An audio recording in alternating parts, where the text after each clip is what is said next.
నమస్తే, welcome to top 1 news. ఇక top 1 న్యూస్లో ఫస్ట్ టాపిక్ చూసుకున్నట్లయితే వినాయక చవితి అంటేనే అదే వినోదం. చిన్న పెద్ద తేడా లేకుండా ఆనందంలో తేలియాడే పర్వదినం. ఈ ఏడాది ఇవాళ మధ్యాహ్నం నుంచే చవితి ఘడియలు మొదలు కావడంతో విగ్రహాల తరలింపు జోరందుకుంది. ప్రతిమల తయారీకి పెట్టింది పేరైనటువంటి ధూల్పేటతో పాటు నగర వ్యాప్తంగా సందడి నెలకొంది. ఇక ఖైరతాబాద్ గణేశుడి దగ్గర సందడి మామూలుగా లేదు.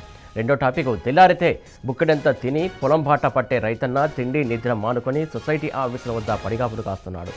నాట్లేసి నిలదాటినా యూరియా బస్తాల కోసం ఎదురు చూస్తున్నాడు. సరిపడా స్టాక్ లేదని అధికారులు చేతులెత్తేయడంతో పంటపై రంది పెట్టుకున్నాడు.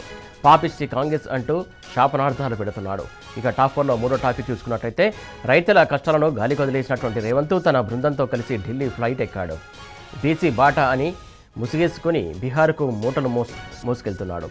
60% ఖర్చు రేవంత్ మీదే పెట్టడంతో సర్దుకోవడానికి సముదాయించడానికి పార్టీ పెద్దలతో సంప్రదింపులు చేస్తున్నాడు. అన్నదాతల అవస్థల గురించి, యూరియా కొరత గురించి మాట్లాడే తీరిక లేదు కానీ మూటలు ముచ్చట్లకు సమయం దొరుకుతుందా అంటూ రేవంత్పై తెలంగాణ సమాజం భగ్గున మండుతోంది. ఇక నాలుగో టాపిక్, వారం రోజులు రికాము ఇచ్చినటువంటి వానలు మళ్లీ మొదలయ్యాయి. గణేష్ పండుగకు ఆనవాయితీగా కురిసే వానలు తెలంగాణలో చుట్టుముట్టాయి. చవితి ముసులు పేరిట ముప్పు తిప్పలు పెడుతున్నాయి.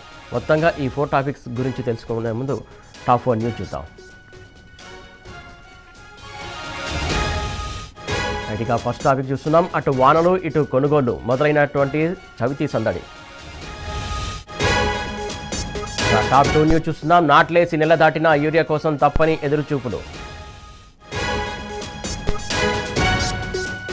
ఇక టాప్ 3 న్యూస్ చూస్తున్నాం. అన్నదాతలను ఆగం చేస్తూ బీహార్కు మూటలు చేరవేస్తూ గుంపు మేస్త్రి గూడు పుటాని. టాప్ 4 న్యూస్ చూస్తున్నాం. తెలంగాణలో మళ్లీ వానలు, 2 రోజులు భారీ వర్షాలు.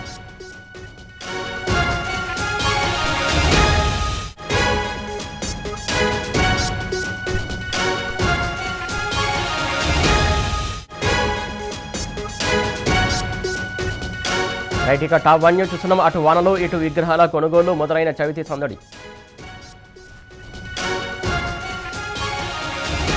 టాప్ 2 న్యూస్ చూస్తున్నాం. నాట్లేసి నెల దాటిన యూరియా కోసం తప్పని ఎదురుచూపులు.